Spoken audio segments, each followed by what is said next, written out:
La agonía de un tirano. Díaz-Canel decreta el estado de guerra sobre los escombros de una Cuba moribunda. La Habana, mientras los hospitales de la isla se hunden en el hedor de la falta de insumos. Mientras los niños cubanos se acuestan con el estómago vacío bajo el azote de un calor sin ventiladores. Y mientras el dengue y el oropouche devoran los cuerpos de un pueblo debilitado, el títere del castrismo, Miguel Díaz-Canel, ha decidido jugar su última y más macabra carta, el estado de guerra. En una sesión del Consejo de Defensa Nacional que transpiraba desesperación, la cúpula militar de una Cuba que ya no existe decidió declarar la movilización total.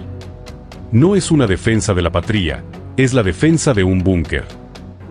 Es el grito histérico de un régimen estéril que, ante la captura de sus mercenarios en Venezuela y el colapso de su narrativa de potencia médica, prefiere ver a la isla arder antes que entregar las llaves de sus mansiones en Siboney. El contraste del horror, tanques contra termómetros. La desconexión entre el Palacio de la Revolución y la calle cubana ha alcanzado niveles criminales. El decreto de Díaz-Canel exige que el pueblo se prepare para la guerra de todo el pueblo, una doctrina obsoleta que pretende convertir a civiles hambrientos en carne de cañón. Pero la pregunta que recorre cada solar de La Habana, cada callejuela de Santiago y cada campo de Holguín es la misma: ¿con qué fuerzas va a pelear un pueblo que no tiene fuerzas ni para mantenerse en pie? Hospitales de campaña versus hospitales de ruina. Mientras el régimen moviliza unidades de artillería, los hospitales civiles carecen de aspirinas, hilos de sutura y antibióticos. El estado de emergencia sanitaria en Cuba es real, pero Díaz-Canel no lo declara por la falta de oxígeno en las clínicas, sino por el miedo a perder su poltrona. La epidemia de la indiferencia. En medio de brotes infecciosos que el sistema de salud ya no puede contener. La respuesta del castrismo no es enviar médicos, quienes están siendo utilizados como moneda de cambio o escoltas militares en el extranjero, sino enviar camiones militares para patrullar la desesperación. El combustible de la mentira. No hay petróleo para las ambulancias, no hay petróleo para que el campesino traiga la vianda a la ciudad, pero hoy, milagrosamente, aparecen las reservas de combustible para mover los tanques soviéticos oxidados en un desfile de prepotencia absurda. El epitafio de la potencia médica. La declaración de guerra es el reconocimiento implícito de que la potencia médica fue siempre un espejismo para la exportación. Hoy, el mundo ve la verdadera cara del régimen, un estado cuartelario. El sacrificio de los 32 militares cubanos en Venezuela, que protegían la vida del dictador Nicolás Maduro mientras el pueblo de Cuba moría en silencio, fue el clavo final en el ataúd de la ética revolucionaria. Díaz-Canel ha demostrado que la vida del cubano es intercambiable por crudo venezolano o por la supervivencia de un aliado ideológico. Díaz-Canel no llama a defender a Cuba, llama a los esclavos a proteger los látigos de sus amos. Este llamado a las armas es un acto de canibalismo político. El régimen sabe que su tiempo se ha agotado, que la economía está en coma irreversible y que el apoyo internacional se ha evaporado. Al declarar el estado de guerra, lo que realmente están instaurando es una ley marcial encubierta para sofocar el estallido social que saben inevitable. Es la militarización del hambre. Un régimen estéril en su fase agónica. El castrismo ya no produce ideas, solo produce miedo. Ya no exporta sueños, solo exporta soldados. La estructura que Fidel Castro diseñó como una fortaleza ideológica se ha convertido en una cáscara vacía, una gerontocracia que se aferra a los fusiles porque ya no tiene argumentos. Díaz-Canel, el rostro de la continuidad del fracaso, pretende que una madre que no encuentra leche para su hijo salga a cavar una trinchera. Pretende que un anciano que vendió sus medallas de la zafra para comprar una libra de arroz salga a defender el sistema que lo traicionó. Es una apuesta cínica, usar el nacionalismo de cartón piedra para tapar el hedor de un sistema que se pudre por dentro. La Cuba de 2026 no es la de 1961. El pueblo no tiene miedo al invasor externo tanto como le teme al invasor interno, ese Estado que le quita la luz, la comida y el futuro. La verdadera emergencia en Cuba no es una flota en el estrecho de la Florida, la verdadera emergencia es la parálisis de una nación secuestrada por una élite parasitaria. El final de la función. La historia será implacable con este momento. Mientras Díaz-Canel se viste de verde olivo para las cámaras, el pueblo de Cuba se viste de luto y de cansancio. El estado de guerra no es más que el telón de acero que intentan bajar para que el mundo no vea cómo se desmorona el teatro castrista. Pero las mentiras ya no tienen combustible. Los 32 muertos en Caracas fueron el despertador de una conciencia nacional que ya no acepta el sacrificio por una causa que solo beneficia a los de arriba. Cuba está en emergencia, sí, pero es una emergencia de libertad. Díaz-Canel puede declarar todas las guerras que quiera, pero la guerra más importante, la de la verdad contra la opresión, ya la ha perdido en el corazón de cada cubano. La tiranía está agonizando, y su último estertor es un llamado al combate que nadie quiere pelear. El régimen está solo, armado hasta los dientes, pero rodeado por el silencio sepulcral de un pueblo que ya solo espera el fin del apagón más largo de su historia, el de la dictadura. El epitafio de una mentira, los 32 cadáveres que desnudaron al régimen de Díaz-Canel.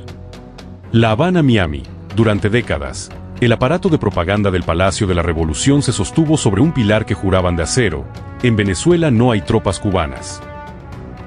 Fue la respuesta automática ante la ONU, la OEA y cada micrófono de la prensa internacional.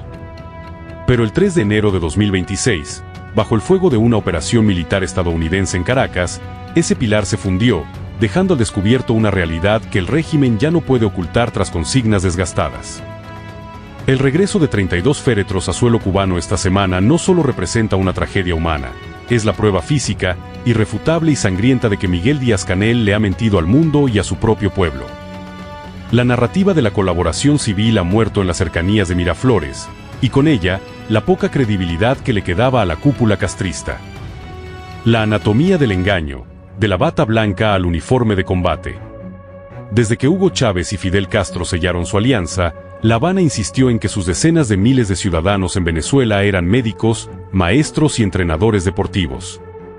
Sin embargo, la lista de los caídos tras la captura de Nicolás Maduro cuenta una historia radicalmente distinta.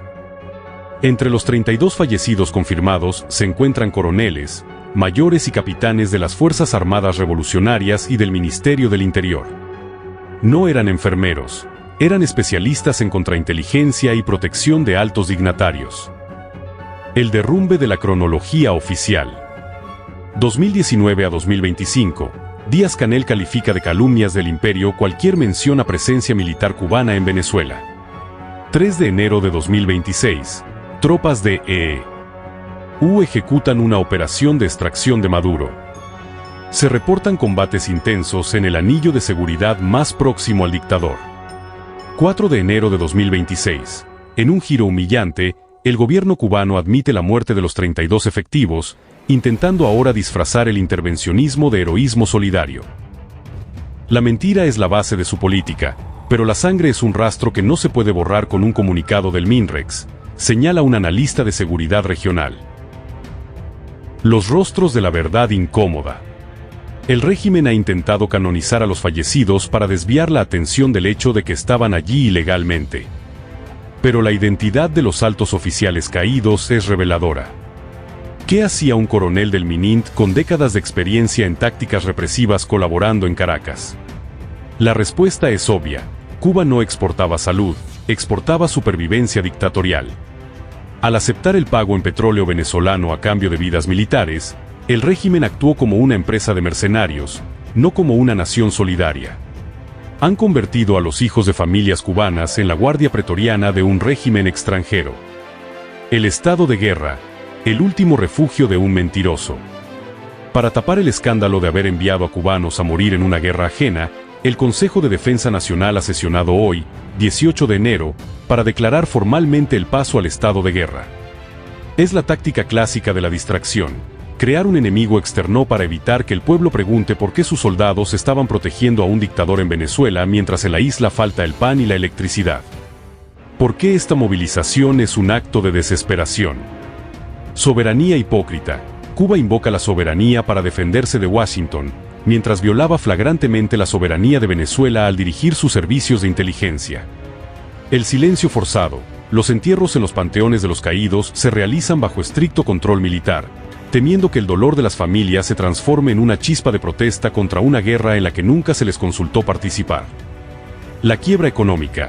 Con apagones de más de 20 horas y el turismo en caída libre, el régimen usa el estado de guerra para justificar un racionamiento aún más brutal de los pocos recursos que quedan. El factor Trump y el fin de la impunidad. La administración estadounidense ha sido clara: el tiempo de las sombras terminó. La captura de Maduro y la neutralización de su escolta cubana envían un mensaje devastador: la protección de La Habana ya no es una garantía de inmunidad. Este es el momento de la verdad para Díaz-Canel. Al igual que en 1962, cuando las fotos de los aviones U-2 obligaron a la URSS a admitir la presencia de misiles que negaban. Hoy los féretros que llegan al aeropuerto José Martí obligan al castrismo a admitir que su ejército es, en realidad, un brazo de intervención regional. Conclusión: el despertar de una nación. Cuba entra en este estado de guerra debilitada no solo militarmente, sino moralmente. El mito del ejército internacionalista que luchaba por la libertad en otros continentes ha sido reemplazado por la cruda realidad de un cuerpo de seguridad que actúa como guardaespaldas de regímenes repudiados. Díaz-Canel puede llenar la tribuna antiimperialista con movilizaciones forzadas, pero no puede llenar el vacío de credibilidad que dejaron esos 32 nombres. El rey está desnudo. Por primera vez en 60 años, las pruebas del intervencionismo cubano tienen nombres, apellidos y grados militares. La narrativa se ha caído, y lo que queda es un régimen que prefiere declarar una guerra perdida antes que admitir que sacrificó a sus propios hombres en una mentira. La Habana, en una jornada que marcará un antes y un después en la geopolítica del siglo XXI. El Consejo de Defensa Nacional de Cuba. Encabezado por el presidente Miguel Díaz-Canel y con la presencia simbólica y estratégica del general de ejército Raúl Castro, ha sesionado de emergencia para analizar las medidas del paso definitivo al estado de guerra. Lo que hasta hace semanas eran tensiones diplomáticas y sanciones económicas, se ha transformado hoy en una movilización militar sin precedentes. La isla no solo se declara en emergencia, se prepara para la guerra de todo el pueblo ante lo que La Habana califica como una amenaza existencial inminente por parte de la administración de Donald Trump. 1. El detonante: la caída de Caracas y el sacrificio cubano. La mecha que encendió este polvorín no se prendió en el malecón, sino en el Palacio de Miraflores. La operación militar estadounidense del pasado 3 de enero en Venezuela, que culminó con la captura de Nicolás Maduro, dejó un saldo de sangre que Cuba no ha perdonado. 32 militares cubanos muertos durante el asalto, hombres que formaban parte del anillo de seguridad y asistencia técnica en Caracas. El regreso de los féretros a La Habana el 16 de enero no fue un acto luctuoso más, fue el preludio de la movilización actual. No hay concesiones políticas, ni las habrá, sentenció Díaz-Canel ante las cenizas de los combatientes. Para el gobierno cubano, el ataque a Venezuela fue un ataque directo a su propia línea de flotación. 2. La doctrina del brutalismo y el ultimátum de Trump.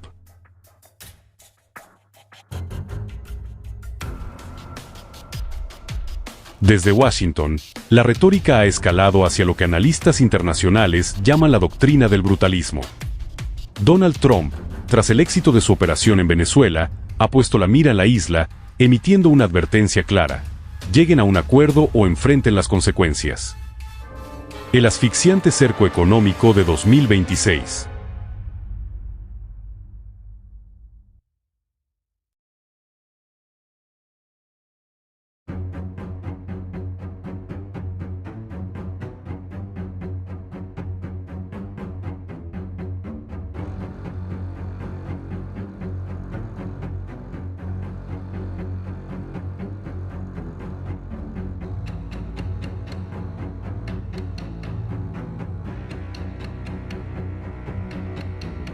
Corte petrolero.